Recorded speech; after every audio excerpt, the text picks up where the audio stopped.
सांभाळून राहा। जेव्हा तुम्ही या उंचीवर पोहोचता तेव्हा तुमचा अहंकार डोकं वर काढू शकतो। मी किती पूजा करतो, मी किती सहन केलं, हा भाव तुमच्या मनात येऊ देऊ नका। कारण साखरेच्या पोत्यात एक जरी मुंगी शिरली तरी पोतं पोखरते, तसा अहंकार भक्तीला पोखरतो।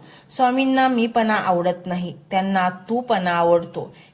हे स्वामी, हे यश तुझं, हे घर तुझं आणि मी सुद्धा तुझाच, ही भावना ठेवा।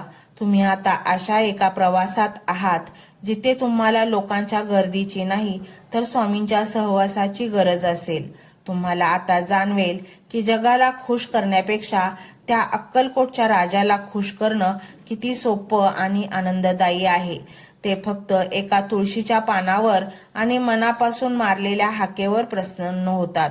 आता इथून पुढे तुमच्या आयुष्यात अकल्पनीय गोष्टी घडतात।